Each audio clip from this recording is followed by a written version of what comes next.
So this is like chain rule. The 3 comes down, 2, then you take derivative of the z, the base. And what is the derivative of z with respect to x? It's d z dx. That's what it is. So derivative of z cubed is 3z squared partial of z with respect to x. Do y'all see that that's chain rule? Okay, so we're done with this. Then we have plus, and then this is where things get really crazy, because we have 6xyz. Y is a constant, right? X is a variable, z depends on x and y, so I'm going to actually have to treat this like a product rule right there. Okay, because I have like 2 variables, really, that I have to differentiate. Do y'all see that that would be product rule? Now, the reason I don't care about the y is because y is like a constant. So remember, product rule says take derivative of this one times that plus the derivative of that times this, right? So what is the derivative of this with respect to x? 6y. Just 6y. But then times what? Z. So that's your product rule. Derivative of this one times this one. Plus, now you take the derivative of z with respect to x, which is partial z with respect to x, dz dx, but then times what? 6xy. And then we are done with the product rule, aren't we? And we can move on. We have an equal sign, and then derivative of 1 is still 0. And you know, that never changes, everyone. Like, no matter how far you ever go in math, like the derivative of a constant is always 0. Like, that's always going to be the case. So that's always good, right? Now we were trying, must be 2 o'clock, yep. So we are trying to find partial of z with respect to x, right? So here it is, and here it is. So what we need to do is isolate that on one side of the equation. So I'm going to take all the terms that have that in it, 3z squared partial of z with respect to x. The other term that has it is partial of z with respect to x times 6xy. Those are the only terms that have it, right? Everything else, I'm moving to the other side of the equation. I'm hoping this rings a bell, like you kind of remember doing this in Cal 1. And then this one right here. I'm trying to isolate everything that has partial z with respect to x in it. Why am I trying to isolate it on one side? So I can factor it out. Yep. So partial z with respect to x comes out, left with 3z squared plus 6xy, and then equals negative 3x squared minus 6yz.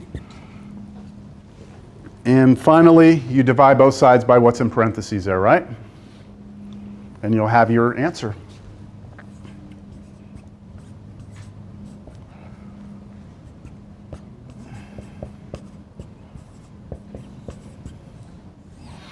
I guess we could reduce everything by a factor of 3, but I'm not going to. I'm just going to leave it.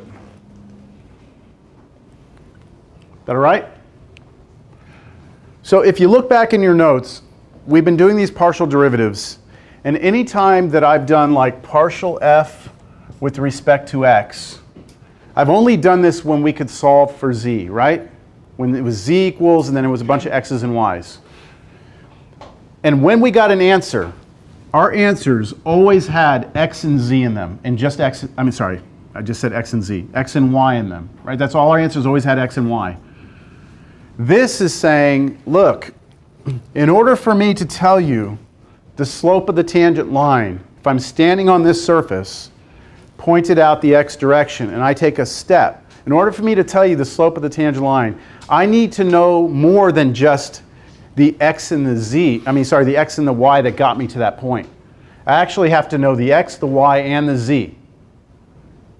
The reason why is because if you're on this 3-dimensional blob, right?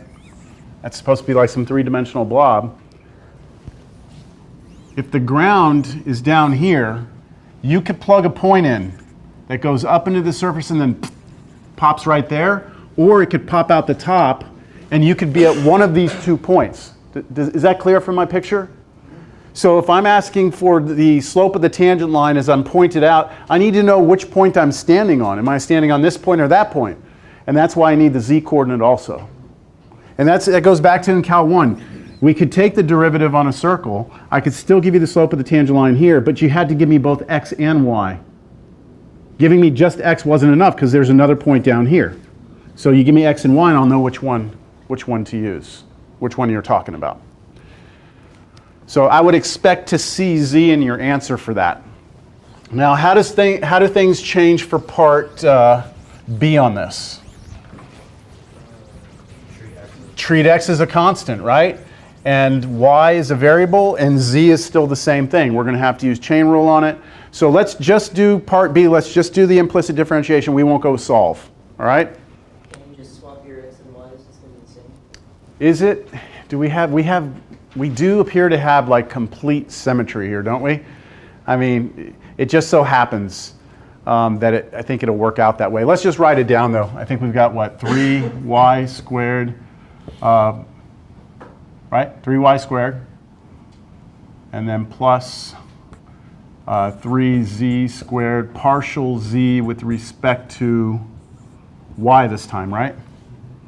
And then plus we have product rule, so derivative of the first one with respect to y would be 6x then times z, then plus partial z with respect to y times 6xy equals 0. So that should be the initial implicit differentiation step. Y'all agree? Derivative of x cubed is 0. X is a constant. Derivative of that, 3y squared. Derivative of that, 3z squared, partial z with respect to y, plus product rule here. Derivative of that with respect to y is just 6x times z, and plus partial z with respect to y times 6xy equals 0. All right. And then you would isolate and factor and do all that stuff.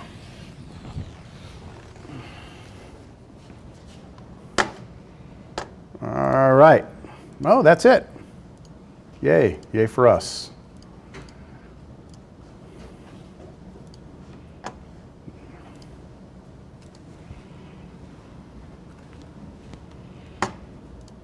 Moving right along.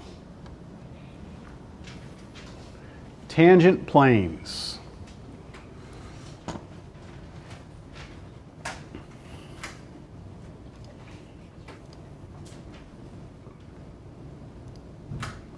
So let's say that we have a surface, and we're talking about, we have the case where it's z equals some function of x and y. So we are able to solve for z, all right? So it's a nice surface. It passes like the vertical line test. It doesn't curve back on itself. Let's say we have that. And let's say that this thing has continuous partial derivatives, which just means when we take the partial derivative with respect to x or y, it's nice, clean derivative. No division by zero. Then we can actually find the equation of the plane. Remember, do you remember the equation of a plane generally was a x minus x naught plus b y minus y naught plus c z minus z naught equals 0? That's the general equation of a plane, isn't it? And do you remember what a, b, and c are? I hope you do. Yeah, so if you write the vector with those components a, b, and c, then this coefficient, this coefficient, this coefficient are just the components of the normal vector for the plane. All right? So this is saying, okay, you've got some surface, right? And you go out there onto the surface, go anywhere you want. Give me some point on that surface, x naught, y naught, z naught.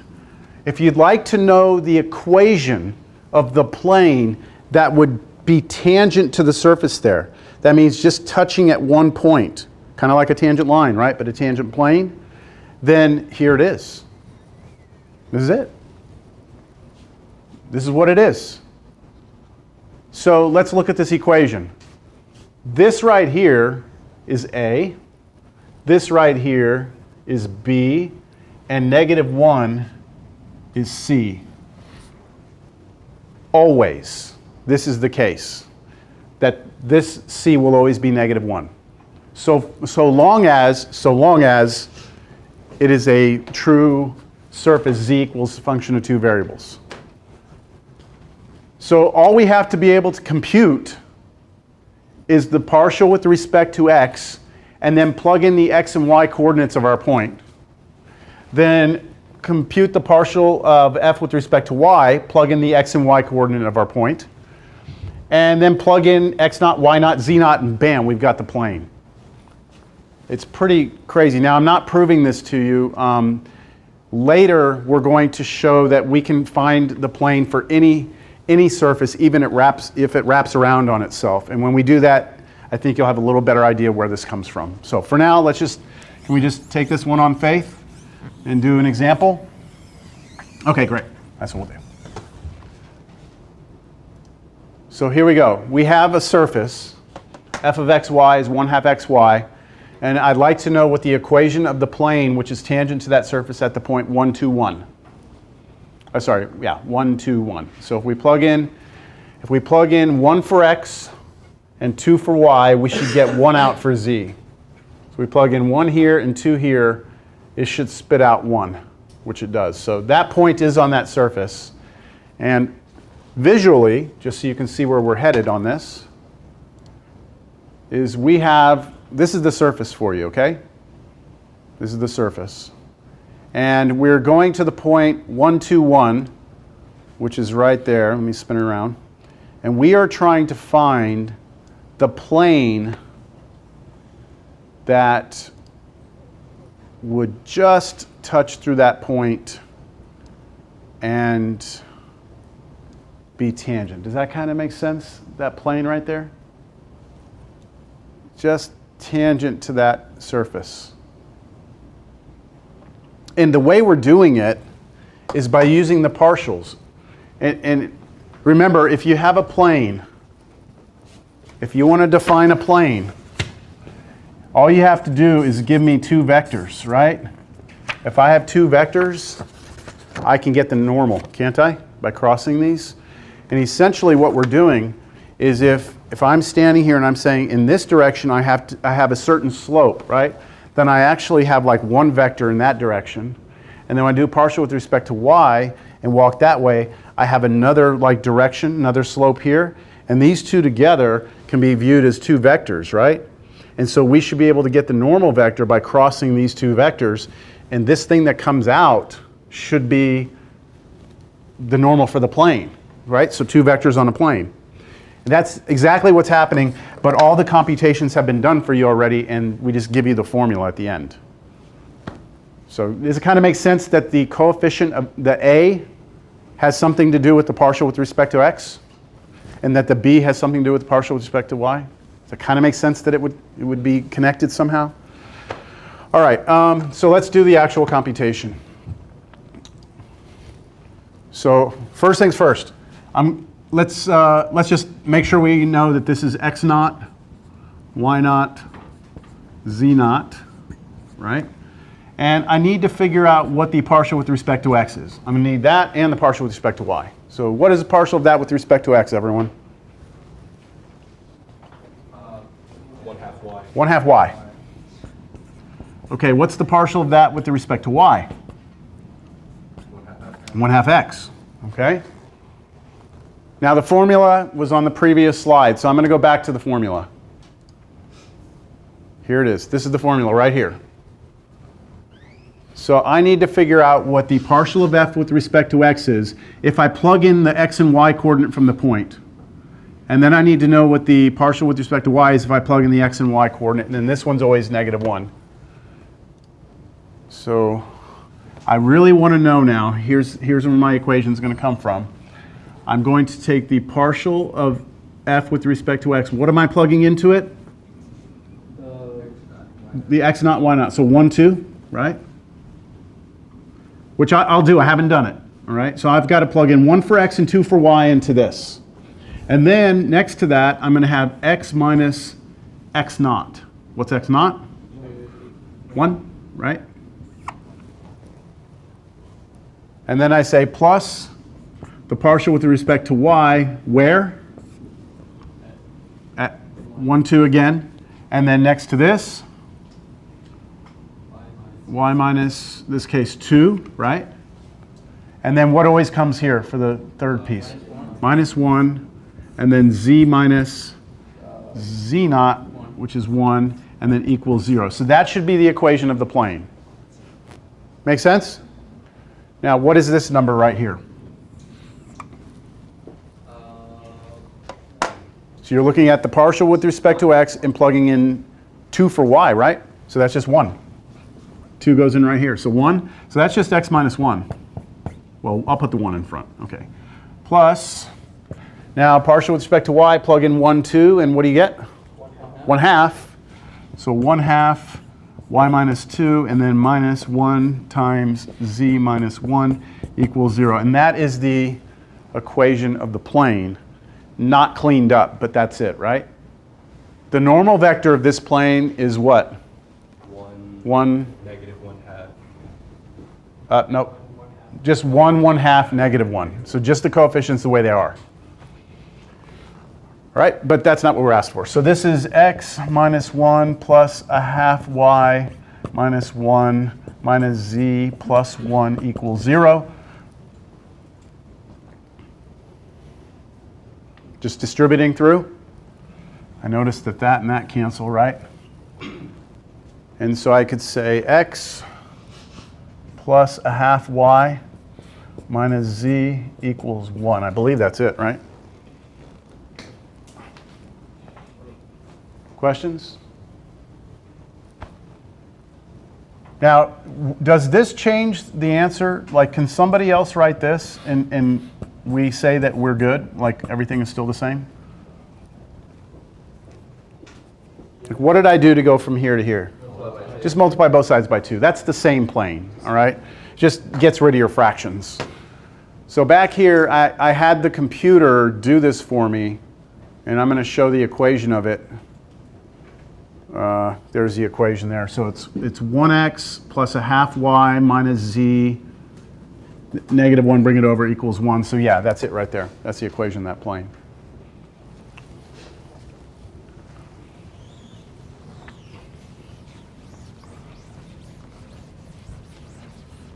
Do you all understand the concept of the equation of the plane? Like, you know, in Cal 1, we have the idea of a tangent line, and I think most of us understand it's like, it's just touching the curve at one point, but it's like, it's the only line that could possibly be there. Like, you know, it's not that one. You know what I'm saying? Tangent plane is the same thing. If you look at like a basketball, if you were up here at the North Pole, the tangent plane would just be laying flat, like balanced on it, right? But if your surface is weird like this, you can still have this concept of a tangent plane. And if you move around, I have this thing calculating. I don't know why it doesn't like to stay in that position, but I can move my point around. And yeah, this is not working good. Move it over to this side. So as I move it, it's calculating the tangent plane at every point for me. And we move on. Now that one looks more interesting.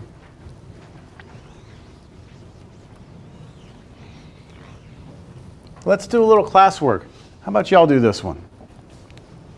See if you can come up with the equation of the plane that is tangent to that surface at that point. I'll give you, let's say it's 218. Let me give you 10 minutes. See how far you can get in 10 minutes.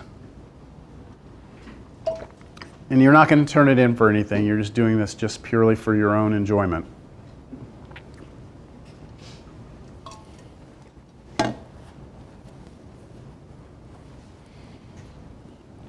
I'm curious to see what you do with that derivative. So if you're having trouble with the partials, talk to your neighbor.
All right, what's next here? Hold on, my computer appears to have panicked on me here. Oh, this is just a picture. This is kind of a cool looking surface. That surface arctan of whatever it was, xy squared. Here's what it looks like. Very strange looking surface. And we were going to the point 1 pi over 4 or whatever it was, which is right there. Kind of hard to see. Now you can see where I am, right? We're trying to find the tangent plane to that surface. And I believe we did it. It's going to probably flip everything on me now. Why is my computer acting so funny? There it is. There's the tangent plane. That's just to convince you that we did find it. I mean, that is it. Okay. Turn these off. What was it like taking Cal 3 without these visuals? It was not fun. Yeah. What I think, I didn't understand what I was doing. I could do the mechanics, but I didn't understand visually what I was doing. Because it's a lot different if someone's just up there saying, talking, oh, it's a plane. Unless you see it, I don't know, it just doesn't go in the same way. All right, that's it for 10.4. There's not any really more in there. I know it seems like we're blowing through these sections, but it's only a couple of problems in here. 10 minutes. So on our calendar, let's see where we are.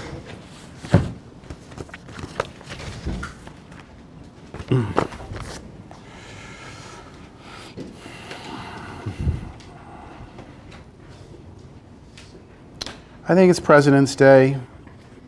We can stop. Okay, remember I said we are never ahead in this class. Even though we might ever be ahead on here, we are never ahead. We are always behind. And that's because the sections later, like you see spring break, I could take everything after spring break and put it into 16 weeks and we would still be, it's just so much material after spring break. It's just so dense that if we can gain one more day here somehow, it will help you out. But the chain rule, which is next, is going to require more than 10 minutes. So I don't want to start it yet, right? Unless y'all want to. No. Sign in. Yeah. I appreciate you all being here for President's Day, national holiday. We're still here. So I had to be here no matter what. So the traffic was nice this morning. All right, so just make sure you sign in and yeah, we'll call it a day.